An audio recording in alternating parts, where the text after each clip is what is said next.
नमस्कार, यो AB news खबरको संकेत हो। तपाई अहिले एबी न्यूज @2 मा हुनुहुन्छ। म एलिजा लामिछाने। प्रारम्भमा मूल खबर।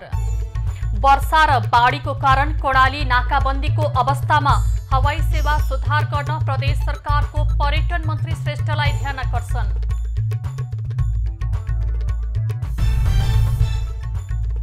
मतदातालाई आफ्नो पक्षमा पार्न देशभर उम्मेद्वारको घर दैलो अभियान तीव्र। विकासका आश्वासन बाँड्दै प्रचार प्रसारमा तीव्र। महामारी कम भएसँगै पूर्वका पर्यटकीय स्थलमा बढ्दो चहल पहल। धरानको पिण्डेश्वर बुढासुब्बामा पर्यटकको घुइँचो।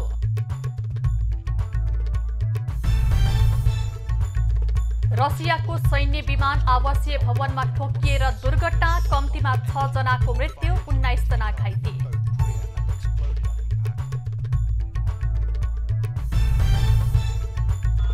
र एथलेटिक्सको 400 मिटर दौडमा राष्ट्रिय कीर्तिमान सहित सोम र रमितालाई सोह्र।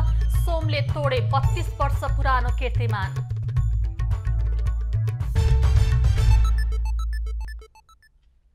अब खबरको सिलसिला प्रारम्भ गरौं। कर्णाली प्रदेशको ध्यानाकर्षण सम्बन्धी प्रसंगबाट। कर्णाली प्रदेशमा विद्यमान हवाई उडान सम्बन्धी समस्या तत्काल समाधान गर्न सरकारसँग माग गरिएको छ। कर्णाली प्रदेशका पूर्व आन्तरिक मामिला तथा कानून मन्त्री नरेश भण्डारी नेतृत्वको टोलीले संस्कृति, पर्यटन तथा नागरिक उड्डयन मन्त्री जीवनराम श्रेष्ठसँग भेट गरी समस्या समाधानमा ध्यानाकर्षण गराएको हो। त्यसैगरी टोलीले त्यस क्षेत्रमा उडान भरिरहेका निजी क्षेत्रका सेवा प्रदायक कम्पनीहरूको उडानलाई नियमित बनाउनको लागि पनि उनीहरू सहितको बैठक बोलाउन पनि मन्त्री श्रेष्ठसँग आग्रह गरेको छ। यो निजी वायु सेवा कम्पनीहरूलाई एउटा आमन्त्रण गरेर उनीहरूलाई चाहिँ समन्वय गरेर एउटा मिटिङ चाहिँ कल गर्नु पर्यो भनेर हामीले अनुरोध गरेका छौँ। तत्काल चाहिँ त्यहाँको उडान संख्या वृद्धि गर्नको लागि। मन्त्री श्रेष्ठले उडानको समस्या समाधान हुने गरी 2वटा विमान खरिद गर्ने योजना अघि सारिएको जानकारी दिएका छन्। निजी क्षेत्रका सेवा प्रदायक कम्पनीहरूलाई बोलाएर सो क्षेत्रमा उडान सेवा नियमित गर्न निर्देशन दिने आश्वासन उनले दिए। केही दिन अघिको वर्षातको कारण सडक बाटोको सञ्जाल, विद्युत र टेलिफोन सेवा समेत अवरुद्ध भएपछि अहिले कर्णाली प्रदेशका मोगो, हुम्ला, जुम्ला र कालीकोट जिल्ला सम्पर्क विच्छेद भएको अवस्थामा छ। कर्णालीमा यस्तो खालको अघोषित नाकाबन्दी भइरहेका बेला हवाई सेवा समेत नियमित नहुँदा त्यहाँका जनताले ठूलो पीडा भोग्नु परेको छ। सरकारले आज सार्वजनिक बिदा दिएको छ। शताब्दी पुरुष सत्यमोहन जोशीको निधनको शोकमा आज मंगलबार देशभर सार्वजनिक बिदा दिने निर्णय गरेको हो। गृह मन्त्रालयले जारी गरेको सूचनामा कार्तिक 1 गते आज देशैभर सार्वजनिक बिदा दिइएको उल्लेख छ। साथै सो दिन राष्ट्रिय झण्डा आधा झुकाउने पनि मन्त्रालयले उल्लेख गरेको छ। शताब्दी पुरुष जोशीको आइतबार बिहान 7:09 किस्ट अस्पतालमा निधन भएको हो। विगत लामो समयदेखि मुटुको समस्याबाट गुज्रिरहेका उनलाई कमजोरी देखिएको कारण 2079 असोज 7 गते इमर्जेन्सीमा भर्ना गरिएको थियो। संस्कृतिविद जोशी 3 पटक मदन पुरस्कार पाउने एकमात्र व्यक्तित्व हुन्। उनको पार्थिव शरीर अन्त्येष्टि नगरी किस्ट अस्पताललाई हस्तान्तरण गरिएको छ। उनकै इच्छा अनुसार अध्ययन तथा अनुसन्धान प्रयोजनको लागि उनको शरीर नजलाई अस्पताललाई प्रदान गरिएको हो। उनले नै आफू 100 वर्षभन्दा बढी कसरी बाँचे भनेर आफ्नो मृत्युपछि यसबारे अध्ययन होस् भनेर अस्पताललाई शव दिने निर्णय गरेका थिए। काठमाडौँको नरदेवीमा 12 वर्षे श्वेतकाली देवीनाच सुरु भएको छ। 12 वर्षमा नरदेवी श्वेतकाली देवीनाच सहित विभिन्न देवी देवताको नाच प्रस्तुत गर्ने गरिन्छ। नरदेवीमा 12 वर्षमा देवीनाच सहित विभिन्न देवी देवताको नाच प्रस्तुत गर्ने गरिन्छ। नाचको पहिलो दिन नरदेवीबाट तलेजुको त्रिशूल चोकमा नाच देखाइएको छ।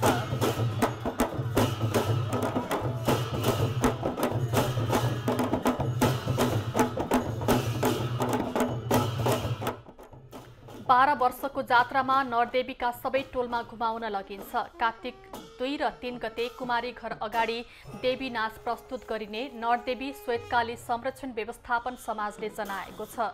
चण्डासुर दैत्यलाई तलेजुको शक्तिले नरदेवीले वध गरेको स्मरणमा यो पर्व मनाउने गरिएको हो।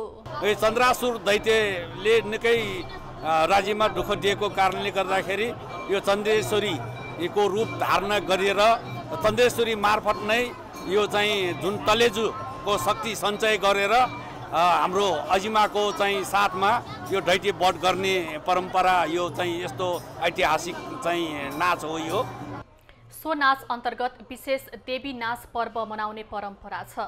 नाचमा चण्डेश्वरीले दैत्य वध गरिएको दृश्य पनि देखाइन्छ। नाचको क्रममा दङ्गसी, भुसिया, छुसिया, ताँ, पोगा बाजा बजाइन्छ। देवगढमा श्वेतकाली, अजिमा, कुमारी, भैरव, बाराही, गणेश, द्रौपदी, सिंघेडी, बाघिडी, महालक्ष्मी, ब्रह्मायणी, इन्द्रायणी र नारायणी रहने गर्दछन्। सुनकोशी मरिन डाइभर्सन बहुउद्देश्य आयोजनाको सुरुङ निर्माणले तीव्रता पाएको छ। निर्माणको लागि सुरुङ खन्ने मेसिन TBM भित्रयासँगै सुरुङ निर्माणले गति लिएको हो।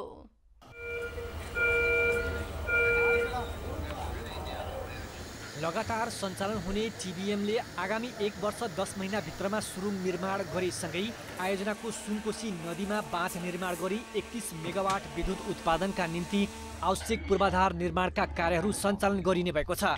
राष्ट्रिय गौरवको आयोजना निर्माणको जिम्मा लिएको चिनिया कम्पनी कोबेकले TBMबाट आगामी 1 वर्ष 10 महिनाभित्रमा 13.3 किलोमिटर दूरीको सुरुङ निर्माण सम्पन्न गर्ने उद्देश्यका साथ तीव्र गतिमा काम सञ्चालन भइरहेको छ। अबको करिब 22 महिनामा यो खन्ने कार्य चाहिँ सम्पन्न 13.3 किलोमिटरको सुरुङको खन्ने कार्य सम्पन्न गर्ने लक्ष्य लिएको छ। आयोजना निर्माण कार्य TBMले कार्य सञ्चालन गरेसँगै अब भने तीव्र गतिमा अगाडि बढ्ने देखिएको हो। आयोजनाको हेड बक्सको कामका लागि टेन्डर प्रक्रिया सुरु हुने क्रममा रहेको छ। हेडबक्सको टेन्डर पनि अगाडि बढाइसकेका छौँ। अब चाँडै नै हेडबक्सको कार्यहरू पनि अगाडि बढ्छ र हेडबक्सको निर्माण पनि यही आर्थिक वर्षमा सुरु गर्ने गरी कार्य हामीले सम्झौता गरेर कार्य अगाडि बढाउने गरी कार्य प्रारम्भ गरिसकेका छौँ। आयोजनाबाट 31 मेगावाट विद्युत उत्पादन हुनेछ। सुनकोशीको पानी मरिन खोलामा स्थानान्तरण गरी रौतहट, धनुषा, महोत्तरी, सर्लाही र बारामा थप 1,22,000 हेक्टर जमिनमा सिँचाइ सुविधा उपलब्ध गराउने पनि आयोजनाको लक्ष्य छ। शङ्कर कार्की, सिन्धुली। आगामी मङ्सिर 4 गते हुने प्रतिनिधि तथा प्रदेश सभाको निर्वाचनको मिति नजिकै गर्दा निर्वाचन कार्यालय धमाधम तयारीमा जुटेका छन्। भक्तपुर क्षेत्र नम्बर 1 मा पनि तयारी तीव्र भइरहेको मतदान अधिकृतको कार्यालयले जनाएको छ।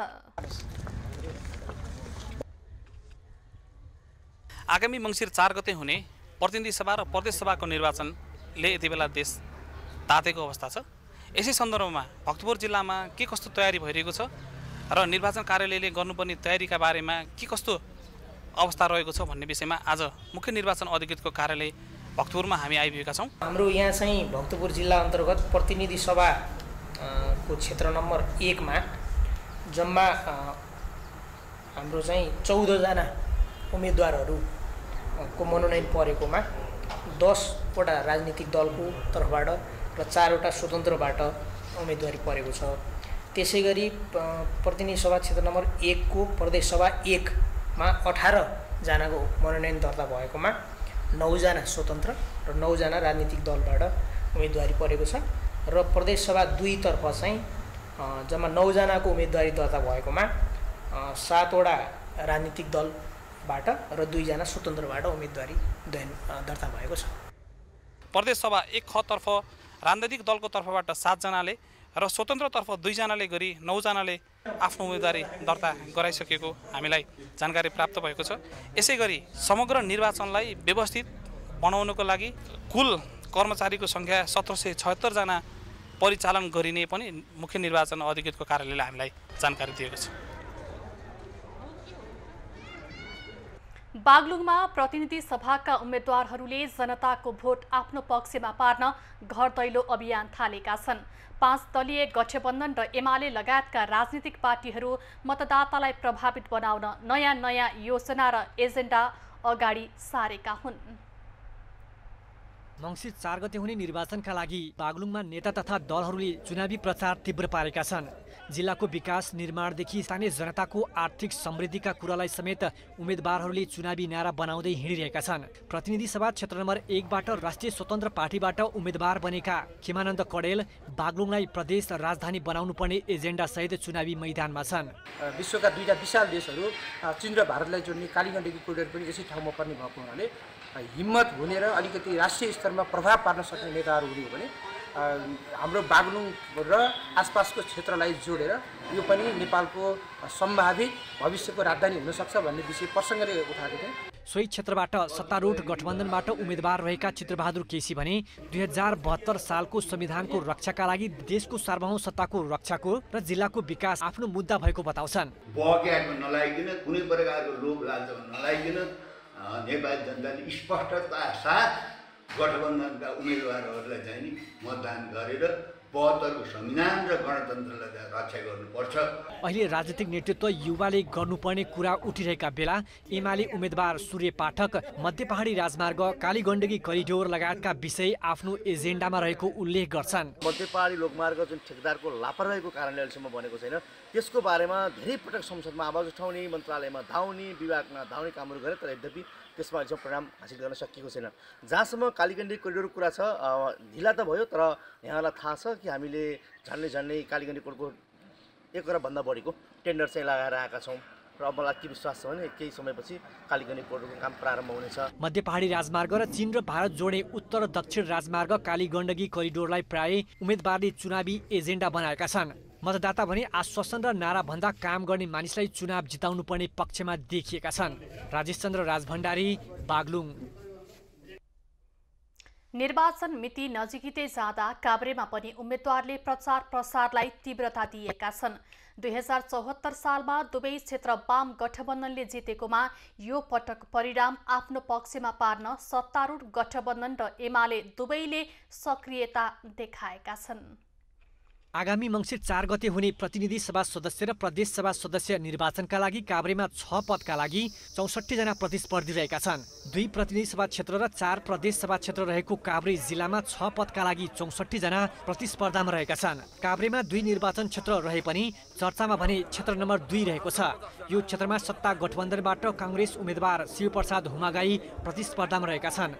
सत्ता गठबन्धनका दलको साथले यो पटक सजिलै निर्वाचन जित्ने उनको दाबी रहेको छ। कार्यकालभित्र यो क्षेत्रमा त्यो अवस्था बन्द गर्नेछु र सबै सडकहरू स्तरोन्नति गरेर 12 महिना चल्ने गराउने मेरो यो पहिलो प्रतिबद्धता हो। काभ्रे क्षेत्र नम्बर 2 मा नेकपा एमालेका नेता गोकुल बास्कोटा भने आफ्नो अघिल्लो सालको परिणामलाई यथावत राख्ने प्रयासमा छन्। अघिल्लो निर्वाचनमा काङ्ग्रेस उम्मेदवारलाई करिब 8000 मतले हराएका बास्कोटा यो पटक त्यस्तै परिणाम ल्याउने दाबी गर्छन्। जनताको जीवनमा परिवर्तन गराउने आन्दोलनको निरन्तरता र त्यसको पूर्णतातर्फको यात्रामा जनतासित हामीले गरेको हातेमालोको अपिललाई उहाँहरूले आत्मसात गरेर हामीलाई साथ दिनुहुनेछ भन्ने म विश्वास लिन्छु। काभ्रे 2 मा प्रदेशसभा उम्मेदवार रहेका गठबन्धन र एमालेका उम्मेदवार पनि आफूले जित निकाल्ने दाबी सहित चुनावमा होमिएका छन्। मङ्सिर 4 को निर्वाचन पछाडिको नेतृत्व पनि प्रश्न हाम्रो पार्टीले निर्णय गरेको छ। डाक्टर केपी शर्मा ओलीले हाम्रो पार्टीको नेतृत्व गर्नुहुन्छ।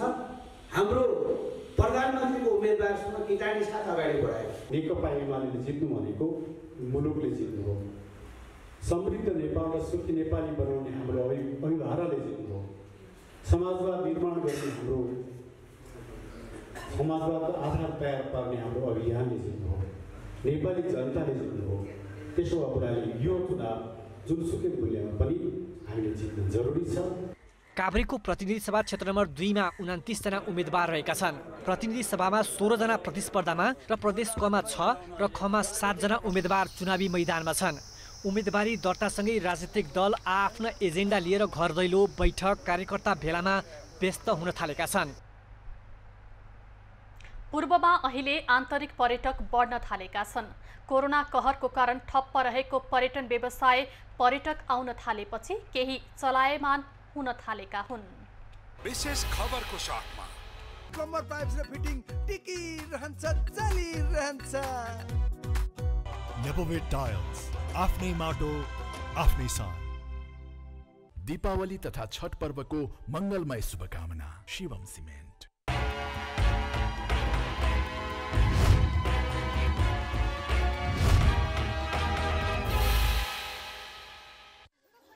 लमजुङकी सुजता ढकाल सोमबार बिहान बुढासुब्बा मन्दिरमा भेटिन्। इलाम हुँदै इटहरी बसेर धरान आइपुगेकी उनी धरान असाध्यै राम्रो लागेको बताउँछिन्। धरान एकदम राम्रो लाग्यो है, सोचेको भन्दा नि एकदम धेरै राम्रो छ। पहिलोपटक आएको एकदम नै धेरै राम्रो है। सबैजना आइदिनु होला, धरानमा सम्पूर्णलाई स्वागत छ। सुजतासँगै आएका लमजुङकै चन्द्रप्रसाद गुरुङले पनि धरान सोचेभन्दा राम्रो भएको प्रतिक्रिया दिए। बुढासुब्बा मन्दिरमा दर्शन गर्दा मनोकामना पुरा हुने विश्वासका साथ उनी दर्शन गर्न धरान पुगेका हुन्। बुढासुब्बा मन्दिर दर्शन गरेपछि आफूले चाहेको चिजहरू पुरा हुन्छ भन्ने कुरा सुनेको थियो। यो सबैले यो बाँसको विषय पनि भनेको थिए, बाँस टुप्पो नभएको बाँस हेर्न पाइन्छ भनेको थियो।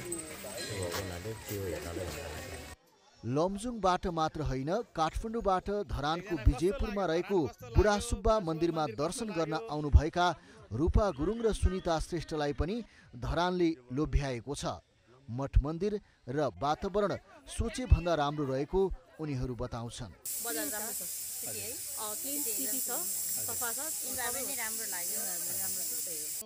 पोखराकी सुस्मिता केसीले पनि धरानको विजयपुरमा रहेको मठ मन्दिर, धरानको स्वच्छ वातावरण तथा रमणीय स्थल मन परेको बताइन्। फर्स्टचोटि आइयो, रमाइलो लाग्यो। कोरोना सहज बन्दै गएपछि 2 वर्षपछि धरानमा पर्यटकीय चहल पहल बढेको छ। पूर्वको इलाम, पाँचथर, धनकुटा, तेह्रथुम, सङ्खुवासभा घुमिसकेपछि आउने ठाउँ नै धरान बनेको छ। विशेष गरी विजयपुरमा रहेका पिण्डेश्वर मन्दिर, दन्तकाली मन्दिर, बुढासुब्बा मन्दिर, पञ्चकन्या मन्दिरको दर्शन गरेर फर्कने गरेका छन्। विनय प्रधान, धरान।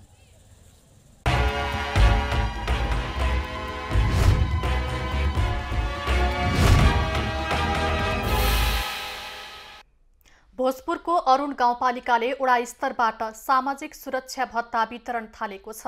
गाउँपालिकाका नागरिकलाई सहज सेवा पुर्याउने उद्देश्यले यस्तो सेवा सुरु भएको हो। घर पाएकबाटै सेवा लिन पाउँदा स्थानीय खुसी भएका छन्।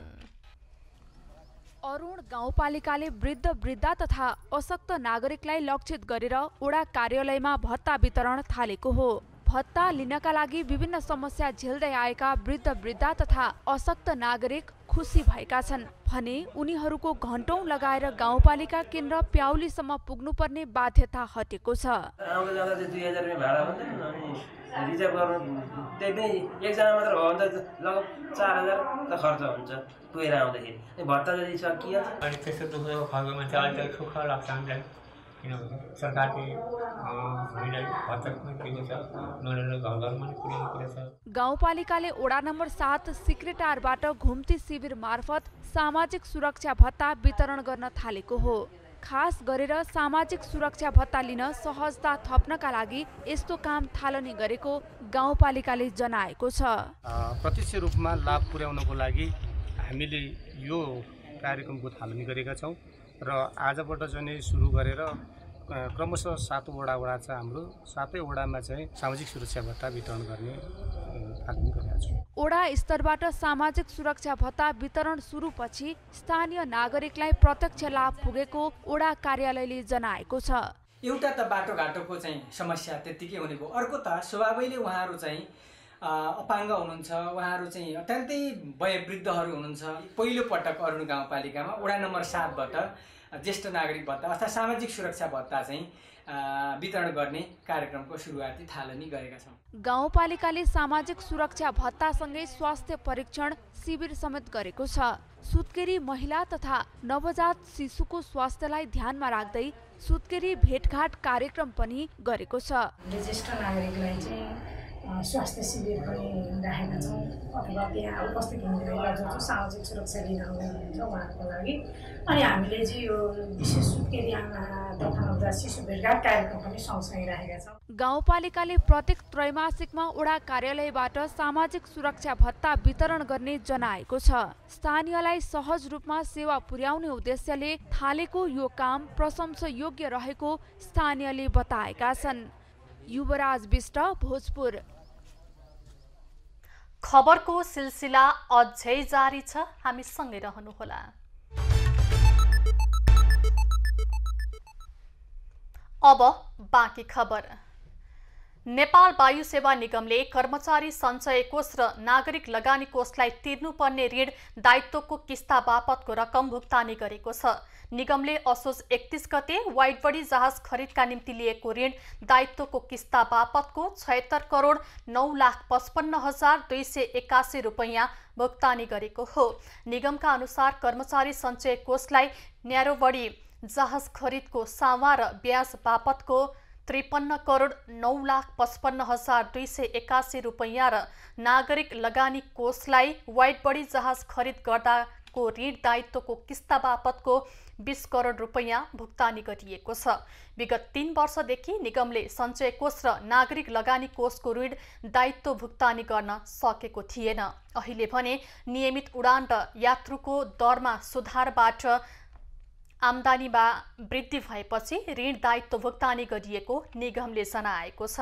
यसअघि गत असारमा पनि निगमले सञ्चय कोष र नागरिक लगानी कोषलाई 1 अर्ब 35 करोड रुपैयाँ भुक्तानी गरिसकेको छ। चिसो बढेसँगै बजारमा जाडोको लुगाको व्यापार बढेको छ। काठमाडौँका मुख्य बजारमा केही दिन यता ज्याकेट, स्वेटर, हाइनेक जस्ता जाडोको लुगाहरूको बिक्री बढेको हो। चिसो मौसम नजिकिएसँगै जाडोका कपडाको खपत बढेको छ। जाडोबाट आफूलाई जोगाउन ज्याकेट, स्वेटर, हाइनेक जस्ता जाडोको कपडाहरू किन्नेको संख्या केही दिनदेखि बढेको छ।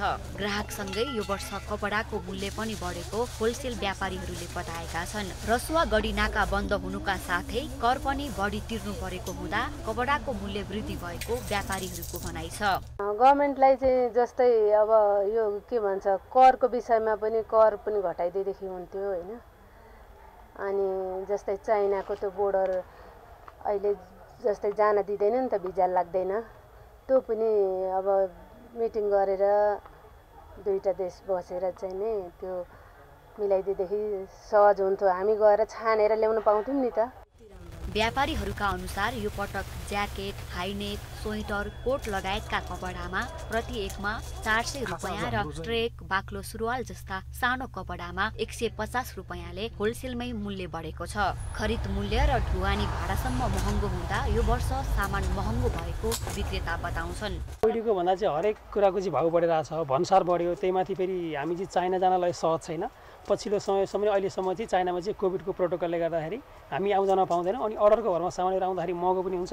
अर्को कुरो चाहिँ हामीलाई चाहिँ यो आयात गर्दाखेरि चाहिँ भन्सारको पनि बढेको छ। हामी आत्मनिर्भर भइरहेका छैनौँ होइन। अब सबै कुरा इम्पोर्ट गर्नुपर्ने हुन्छ, समयमा सामान आइपुग्दैन होइन।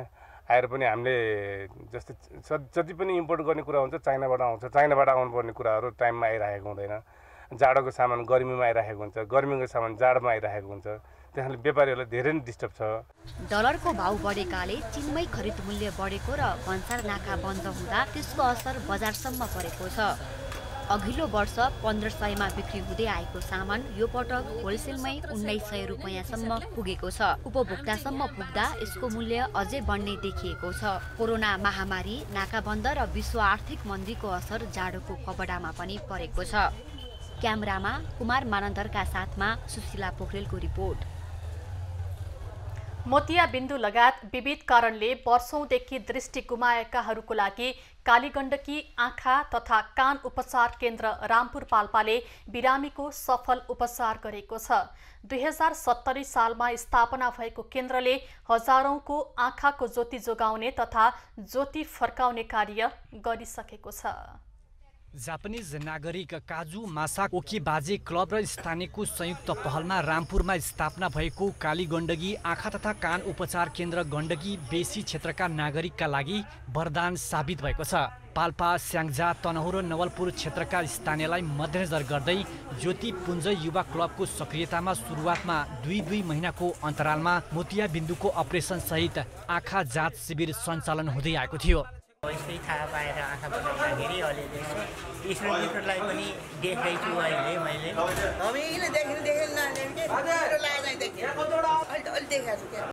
उपचार केन्द्रले दैनिक रूपमा आँखा परीक्षण तथा उपचार सेवा र मासिक रूपमा मोतियाबिन्दुको अपरेसन सेवा प्रदान गर्दै आएको छ। दैनिक रूपमा आँखा जाँच, चस्मा जाँच र साथसाथै चाहिँ यो कानको सेवा पनि हामीले थप गरेका छौँ र हामीले चाहिँ मासिक रूपमा चाहिँ प्रत्येक महिनाको 28 गते चाहिँ हाम्रो चाहिँ लुम्बिनी नेत्र विज्ञान अनुसन्धान संस्थान भएर तथा चाहिँ पाल्पा लायन्स लागु आँखा अस्पतालको चाहिँ संयुक्त आयोजना र उहाँको विशेषज्ञबाट चाहिँ हामीले चाहिँ शल्यक्रिया गर्दै आएका छौँ। स्वास्थ्य बीमा लागू भएसँगै उपचार केन्द्रमा दैनिक 50 देखि 60 जना उपचारका लागि पुग्ने गरेका छन् भने मासिक 25 देखि 30 जनाको आँखाको अपरेसन हुने गरेको छ। 171 जनाको चाहिँ हामीले चाहिँ शल्यक्रिया गऱ्यौँ र अहिले हाम्रो हाल आएर यस उपचार केन्द्रमा चाहिँ दैनिक रूपमा चाहिँ 50 देखि 60 जना चाहिँ बिरामी चाहिँ हामीले सरदरमा आउने गर्नुहुन्छ। शल्यक्रिया सेवाका लागि नेपाल नेत्रज्योति सङ्घ लुम्बिनी, नेत्र विभाग अध्ययन संस्थान भैरवा र पाल्पा लायन्सको आँखा अस्पताल तानसेनले प्राविधिक सहयोग गर्दै आएको छ। स्तर उन्नति गर्दै जाने र अब यो उपचार केन्द्रबाट हामीले सर्जिकल सेन्टरबाट प्राइमरी आई हस्पिटलको रूपमा विकास गर्दै हस्पिटल बनाउने हाम्रो यो समितिको लक्ष्य रहेको छ। उपचार केन्द्रले बिरामीको संख्या बढ्दो क्रममा रहेकाले दैनिक अपरेसन सेवा सञ्चालनका लागि अस्पतालको रूपमा विकास गर्ने लक्ष्य लिएको छ। इमान सिंह राणा, पाल्पा। सहरमा कुकुर पाल्नेको संख्या बढ्दै गएपछि डग होस्टलको प्रचलन बढ्दो क्रममा देखिएको छ। यस्ता होस्टलहरूमा कुकुरलाई राख्ने मात्र होइन, विभिन्न किसिमका तालिम समेत दिने गरिएको छ। हामीले बालबालिका र विद्यार्थीका लागि होस्टेल सञ्चालन भएको त सुनेका छौँ, तर पछिल्लो समय कुकुर पाल्ने प्रचलनसँगै सहरी क्षेत्रमा डग होस्टेलको प्रचलन पनि बढ्दो छ। यस्ता होस्टेल जहाँ कुकुरहरूलाई राख्ने मात्र होइन, उनीहरूलाई तालिम पनि दिइने गरिन्छ। होस्टेलमा कुकुरहरूलाई राख्नु अगाडि उनीहरूलाई खुवाउने खाना र स्याहार गर्ने तरिकाका बारेमा जानकारी लिइन्छ। होस्टेलमा कुकुरको आहार, वर्ग, व्यवहार हेरेर छुट्याएर राखेर विभिन्न किसिमका तालिम समेत प्रदान गरिन्छ। फर्म भर्न लाउँछौँ अफिसको फर्ममा चाहिँ डगको सबै डिटेल्सहरू, ओनरको डिटेल्सहरू, अनि कुकुरलाई उहाँहरूले कसरी खुवाइराख्नु भएको छ, घरमा के अनुसारको टाइममा कुन टाइममा दिइराख्नु भएको छ, के खाना दिइराख्नु भएको छ, त्यही अनुसारको चाहिँ उहाँहरूले फर्ममा फिलअप गर्नु भइसकेपछि चाहिँ हामीले त्यही अनुसारको चाहिँ खाना दिन्छौँ। कुकुरलाई राख्नका लागि समयको हिसाबले होस्टेलले शुल्क लिने गर्छन्। कुकुरलाई समयअनुसार उपचार र खेल्नका लागि ठाउँको व्यवस्था समेत होस्टेलहरूमा हुने गरेको छ। दसैँ तिहारको समयमा धेरै मानिसहरू टाढा जाने भएकाले होस्टेलमा कुकुर राख्नेको संख्या धेरै हुन्छ। कुकुर पाल्नेको संख्या बढे पनि कुकुरलाई स्याहार गर्ने कुरा धेरैलाई जानकारी नहुने भएकाले यस्ता केन्द्रले कुकुर धनीलाई धेरै सहयोग गर्ने गरेका छन्। होस्टेल सञ्चालकहरू भने आर्थिक लाभभन्दा पनि सचेतनाका लागि यो काम थालेको दाबी गर्छन्। डगको कारणले खाने, डगको कारणले बस्ने, डगको कारणले सबै चिज गर्ने, तर डगको लागि केही पनि नगर्ने, खालि प्रडक्ट बेच्ने। बेचिहाल्छ यिनीहरूले, सानो कन्ट्री छ, सानो ठाउँ छ भनेर उहाँहरूले गर्नुपर्ने चिज हामीले गर्नु परिरहेछ क्या। जस्तै डगको तपाईँको वेलफेयरको कुरा आउँछ, अनि तपाईँको जस्तै डग सो नै भयो, डग सो गर्दा तिमीलाई फाइदा हुन्छ भन्ने कुराले गर्दा, तर यसको फाइदाको लागि हामीले गरेका होइन, यो त सबै कुरा एवेरनेसको लागि। धेरै समय घर बाहिर रहनु पर्दा, चाड मनाउन टाढा जानु पर्दा र घरमा कुनै सदस्यलाई कुकुर मन नपरेको अवस्थामा सर्वसाधारणले कुकुर होस्टेलमा ल्याउने गर्छन्। होस्टेलमा 1 दिन, 7 दिन, 1 महिना अनि लामो समयसम्म पनि कुकुर राख्ने गरिन्छ। होस्टेलमा स्वास्थ्य परीक्षण, विभिन्न रोग विरुद्ध खोप र तालिम पनि दिने गरिन्छ। होस्टेल सञ्चालकहरूले कुकुर स्याहारबारे सचेतना बढाउन निकट भविष्यमै डग सो समेत गर्न लागेका छन्। क्यामेरामा कुमार मानन्दरका साथ निरु नगरकोटीको रिपोर्ट। तिहारको लागि यो वर्ष झिलिमिली बत्ती आयात कम हुने भएको छ। तातोपानी र रसुवागढी नाका बन्द हुँदा पूर्ण मात्रामा विद्युतीय सामग्रीको आयात नभएकाले यस वर्षको तिहारमा सजावटका विद्युतीय बत्तीको अभाव हुन सक्ने व्यापारीहरू बताउँछन्। गत वर्षभन्दा यो वर्ष तिहारमा झिलिमिली बत्तीको आयात निकै घटेको छ। गत वर्ष तिहारमा यस्ता सामग्रीको व्यापार 35 देखि 40 करोड रुपैयाँ हाराहारीमा पुगेको थियो। चीनका केही भूभागमा अझै पनि लकडाउन रहेका र नेपालसँग सीमा जोडिएका सीमा नाका खुल्ला नभएकाले सोचे अनुरूप सामान आउन नसकेको हो। केही सामान दशैं अगाडि नै आइपुग्नु पर्नेमा अझै पनि चीनका शहरमा नै रहेका छन्। तातो पानी र रसुवा गढी नाका बन्द हुँदा धेरै सामानहरू चीनिया शहरमा नै अड्किएका छन्। पोहोरको भन्दा यसपालि लाइटहरू पहिलेको जस्तो पर्याप्त रूपमा आइसकेको छैन हैन, आएको छैन। नआउनु कारण चाहिँ चाइनाको नाकाबन्दी यस्तो मतलब उताको बाटोको कारणले नै आएको छैन। त्यो अलि महँगी चाहिँ बढिरहेको छ पहिलेको भन्दा। सामान पर्याप्त आयात नभए तापनि मूल्य नबढ्ने व्यापारीहरूको भनाइ छ। कोरोनापछि निरन्तर ओह्रालो लागेको विद्युतीय सामग्रीको कारोबार अझै राम्ररी फस्टाउन सकेको छैन। तिहारमा सजावटका लागि धेरै बिक्री हुने झलरी, माला बत्ती र उत्सव बत्तीहरू गत वर्षको जस्तो आयात नभएको व्यापारीहरू बताउँछन्। तिहारमा घर, कार्यालय र सडकमा झिलिमिली बनाउने वस्तु पर्याप्त मात्रामा नभएको व्यवसायीहरूको भनाइ छ। छन् यिनीहरू नै हो भेराइटीहरू चाहिँ हैन, यिनीहरू नै हो डिजाइनहरू यस्तै आउँछन्। डिजाइनहरूमा यस्तो यिनीहरू माग चाहिँ धेरै नै छ, तर आयात चाहिँ अलिक कमै छ अहिले। बजारमा माग धेरै भएको तर सामान आयातमा निकै कमी भएको व्यापारीहरूको गुनासो छ। मुख्य सिजनमा नै सामान बिक्री गर्न नपाउँदा कारोबार कम हुनेमा उनीहरू चिन्तित छन्। जतिसक्दो चाँडो सीमाको समस्या हल गर्न सरकार लाग्नुपर्ने व्यापारीहरूको धारणा छ। क्यामेरामा सुरेश रजकका साथमा पविना शिवाकोटीको रिपोर्ट। तिहारमा फूलको खपत निकै नै हुने गर्दछ। पूजाको लागि होस् वा मालाको रूपमै यसको प्रयोग अत्याधिक हुन्छ। तिहारको बेला माग हुने फूल उपलब्ध गराउन व्यवसायीहरू लागि परेका छन्। स्वदेशी उत्पादनले नपुग्दा केही मात्रामा भारतबाट आयात गरेर पनि कारोबार हुने गरेको छ।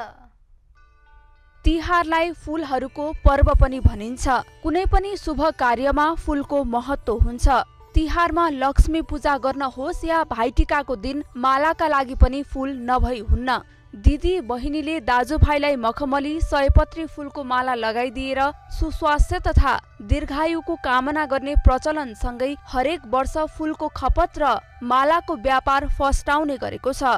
आन्तरिक उत्पादनको केही प्रतिशत तिहारमा फूलका लागि भारतमा निर्भर हुनु परेको छ। विशेष गरी कलकत्ता, वेस्ट बङ्गालबाट मखमलीमा हामी आत्मनिर्भर छौँ। यहीँको उत्पादन छ भने गोदावरीमा पनि हामी पूर्ण आत्मनिर्भर छौँ। गत वर्षको तिहारमा करिब 18 लाख सयपत्री फूलको माला खपत भएको थियो। अघिल्लो वर्षको तुलनामा यस वर्ष समग्रमा करिब 10% सयपत्री फूलको बजारको माग वृद्धि हुने अनुमान गरिएको छ। यस वर्षको तिहारमा 5 दिनमा करिब 20 लाख सयपत्री माला, 4 लाख मखमली र 20,000 गोदावरी फूलको माला गरी जम्मा 24,45,000 माला खपत हुने अनुमान गरिएको छ। त्यसैगरी मखमली फूलको माला अघिल्लो वर्षको तुलनामा खपत हाराहारी 3 लाख छ। यस वर्ष 3,25,000 हुने अनुमान गरिएको छ। अघिल्लो वर्षको तुलनामा करिब 10%ले माग वृद्धि हुने हामीले अनुमान गरेका छौँ। त्यसै गरी कुल खपतको करिब 85% हाम्रो आन्तरिक उत्पादनबाट पूर्ति हुने र नपुग 15% यो सयपत्रीको केसमा मात्र 15% चाहिँ भारतबाट आयात गरेर पूर्ति गर्ने हामीले बजारको अवस्था यो छ। गोदावरी फूलको अघिल्लो वर्षको खपत 15,000 थियो भने यस वर्ष 20,000 माला खपत हुने अनुमान छ। मखमली फूलमा भने आन्तरिक उत्पादनमा नै निर्भर रहेको छ। सयपत्री माला प्रतिगोटा उपभोक्ताले 90 देखि 100 रुपियाँ तिर्नुपर्नेछ। त्यसैगरी मखमली मालाको मूल्य 40 देखि 50 रुपियाँ पर्ने जनाइएको छ। फूलको मागमा आएको वृद्धिसँगै विशेष गरी काठमाडौँ, ललितपुर, भक्तपुर, कास्की, चितवन, मकवानपुर, काभ्रेपलाञ्चोक, गुल्मी, पाल्पा, धादिङ, मोरङ लगायत 41 जिल्लामा 675 पुष्प खेती तथा नर्सरी विस्तार भइसकेको छ। क्यामेरामा शैलेन्द्र गोविन्द अमात्यका साथ एलिजा कुतालको रिपोर्ट। खबरको सिलसिला अझै जारी छ, हामी सँगै रहनुहोला। दौडमा आर्मीका सोमबहादुर कुमाल र एपीएफकी रमिता कुमारी थारूले राष्ट्रिय कीर्तिमान सहित स्वर्ण पदक जितेका छन्। पोखरा रङ्गशालामा पुरुषतर्फ सोमले निर्धारित दूरी 47.95 सेकेन्डमा पूरा गर्दै राष्ट्रिय कीर्तिमान सहित स्वर्ण जितेका हुन्। सोमले 32 वर्ष अघि आशाराम चौधरीले सन् 1990 मा चीनको बेजिङमा राखेको 48.32 सेकेन्डको कीर्तिमानलाई तोडेका हुन्। सोमले यसअघि आफ्नै नाममा रहेको 48.2 सेकेन्डको ह्यान्ड टाइमको कीर्तिमान सुधार गरेका हुन्। एपीएफका आशिष चौधरीले 49.40 सेकेन्डमा पूरा गर्दै रजत पदक जितेका छन्। आर्मीका प्रकाश दनुवारले 49.90 सेकेन्डको समय निकाल्दै कांस्य हात पारेका छन्। महिलातर्फ रमिताले राष्ट्रिय कीर्तिमान सहित स्वर्ण जितेकी छिन्। उनले निर्धारित दूरी 58.10 सेकेन्डमा निर्धारित दूरी पूरा गरिन्। रमिताको राष्ट्रिय खेलकुदमा पहिलो स्वर्ण हो। महिलातर्फ आर्मीकी निर्मला थापाले 1 मिनेट 0.14 सेकेन्डमा पूरा गर्दै रजत जितिन्। एपीएफकी कल्पना श्रेष्ठले 1 मिनेट 0.70 सेकेन्डमा दौड पूरा गरेर कांस्य जितिन्। नवौं राष्ट्रिय खेलकुद अन्तर्गत एथलेटिक्सको म्याराथनमा गण्डकीका अनिश थापा मगरले स्वर्ण पदक जितेका छन्। अनिशले निर्धारित दूरी 2 घण्टा 22 मिनेट 54 सेकेन्डमा पूरा गर्दै स्वर्ण पदक जितेका हुन्। आर्मीका कृष्ण बस्नेतले 2 घण्टा 23 मिनेट 14 सेकेन्डमा दौड पूरा गर्दै रजत जिते। एपीएफका सन्तोष विक्रम विष्टले 2 घण्टा 30 मिनेट 54 सेकेन्ड सहित कांस्य पदक हात पारे। एथलेटिक्सको महिला म्याराथनमा एपीएफ क्लबकी वृन्दा श्रेष्ठले स्वर्ण पदक जितेकी छिन्। आर्मीकी विश्वरूपा बुढाले रजत र पुलिसकी रेखा विष्टले कांस्य पदक जितेकी छिन्। नवौं राष्ट्रिय खेलकुद प्रतियोगिता अन्तर्गत पुरुष भलिबलमा विभागीय टोली नेपाल पुलिस क्लब सेमिफाइनल प्रवेश गरेको छ। पहिलो क्वार्टर फाइनल खेलमा पुलिसले सुदूरपश्चिम प्रदेशलाई पराजित गरेको हो। आज बिहान पोखरा रङ्गशाला स्थित कोर्टमा भएको खेल पुलिसले 3 को सोझो सेटमा जितेको हो। पहिलो सेट 25-21 ले आफ्नो पक्षमा पारेको पुलिसले दोस्रो सेट 25-13 ले जितेको थियो। तेस्रो सेट 25-20 ले जित हात पारेर पुलिसले अन्तिम 4 मा आफ्नो स्थान पक्का गरेको हो। अब पालो खास खबरको। काठमाडौँ महानगरपालिकाले महानगरपालिका क्षेत्रभित्र दर्ता गरेर मात्रै व्यापार व्यवसाय सञ्चालन गर्न आग्रह गरेको छ। व्यवसाय दर्ता नगरी व्यवसाय सञ्चालन गर्दै आएको पाइएको भन्दै महानगरले 30 दिनभित्र आफ्नो नजिकको वडा कार्यालयमा गई अनिवार्य रूपमा व्यवसाय दर्ता गर्न आग्रह गरेको छ। अनुगमनको क्रममा व्यवसाय दर्ता नगरी व्यापार व्यवसाय गरेको जरिवाना लगायत कारबाही हुने महानगरले जनाएको छ। काठमाडौँ उपत्यकामा चिसो बढ्न थालेको छ। काठमाडौँ उपत्यकामा सोमबार यता चिसो बढ्न थालेको जल तथा मौसम पूर्वानुमान महाशाखाले जनाएको छ। नेपालमा उल्लेखनीय मौसमी प्रणाली नभएकाले तापक्रम कम हुने क्रम सुरु भएकाले चिसो बढ्दै जाने मौसमविदको भनाइ छ। प्रतिनिधि सभा र प्रदेश सभा सदस्य निर्वाचनको समानुपातिक तर्फको बन्द सूचीमा रहेका 28 जना विरुद्ध निर्वाचन आयोगमा उजुरी परेको छ।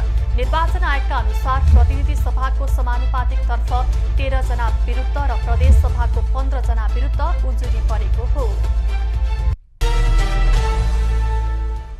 प्रतिनिधि सभा तथा प्रदेश सभा निर्वाचनको सुरक्षाको लागि आवश्यक म्यादी अस्थायी प्रहरीको तालिम सुरु भएको छ। प्रहरी प्रधान कार्यालयका अनुसार 1,15,000 म्यादी प्रहरीको तालिम आगामी कार्तिक 8 गतेसम्म सञ्चालन हुनेछ। म्यादी प्रहरीमा भर्ना भएकाले 40 दिन निर्वाचन सुरक्षामा खटिनेछन्।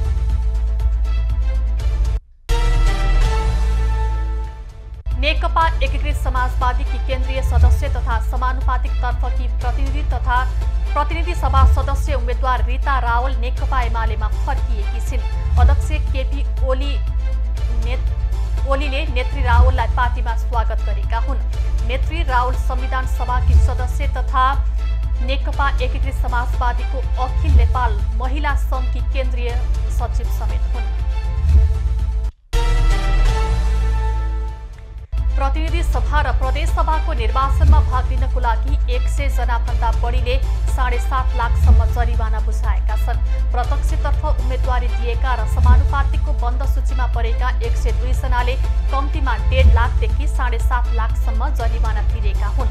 102 जनाबाट 3,72,50,000 जरिवाना सङ्कलन भएको छ। नेपाली कांग्रेसका सभापति शेरबहादुर देउवाले केन्द्रीय निर्वाचन प्रचार प्रसार समितिमा सदस्य मनोनयन गरेका छन्। प्रधानमन्त्री समेत रहेका कांग्रेस सभापति देउवाले आगामी निर्वाचनको लागि 291 सदस्य मनोनयन गरेका हुन्।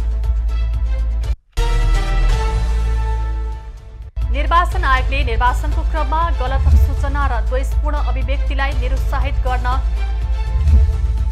सामाजिक सञ्जाल फेसबुकसँग सहकार्य गर्ने भएको छ। आयोगले फेसबुकको दक्षिण एसिया हेर्ने ब्युरोको अधिकारीसँग छलफल गरेको हो।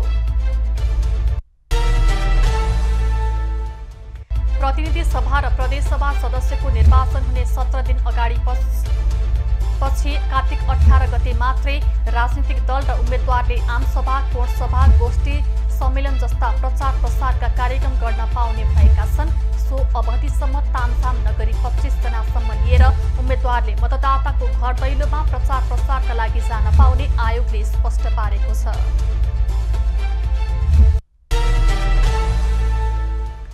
प्रतिनिधि सभा र प्रदेशसभा सदस्य चुनावको लागि 3वटा प्रदेशमा समानुपातिक निर्वाचन प्रणालीतर्फको मतपत्र ढुवानी सम्पन्न भएको छ। सोमबार दोलखा, रामेछाप, सिन्धुपाल्चोक, काभ्रेपलाञ्चोक, ललितपुर, भक्तपुर र काठमाडौँमा मतपत्र ढुवानी भएको निर्वाचन आयोगले जनाएको छ। प्रतिनिधि सभामा प्रत्यक्षतर्फ काठमाडौँ क्षेत्र नम्बर 1 मा राष्ट्रिय स्वतन्त्र पार्टीको तर्फबाट उम्मेद्वार पुकार बमलाई निर्वाचन आयोगले स्पष्टीकरण सोधेको छ। प्रचार प्रसारका क्रममा आफू र आफ्नो साथमा रहेका व्यक्तिहरूले पुकार बम नाम अंकित टी-शर्ट लगाएको विषयमा आयोगले स्पष्टीकरण सोधेको हो।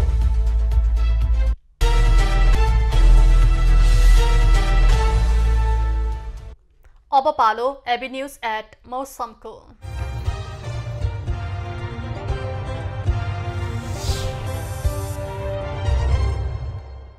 हाल देशको पहाडी भूभागमा आंशिकदेखि सामान्य बदली रही बाँकी भूभागमा मौसम सामान्यता सफा रहेको छ। अपराह्न सुदूरपश्चिम प्रदेश, कर्णाली र लुम्बिनी प्रदेशको पहाडी भूभागको 1-2 स्थानमा हल्का वर्षाको सम्भावना रहेको जल तथा मौसम पूर्वानुमान महाशाखाले जनाएको छ। काठमाडौँ उपत्यकाको आजको अधिकतम तापक्रम 26 डिग्री सेल्सियस र न्यूनतम तापक्रम 12 डिग्री सेल्सियस बीच रहने अनुमान गरिएको छ। आज सूर्योदय बिहान 6:06 भयो भने सूर्यास्त साँझ 5:32 हुनेछ। आज देशभरको मौसम कस्तो रहला त हेरौं देशका विभिन्न स्थानको अनुमानित मौसमी अवस्था।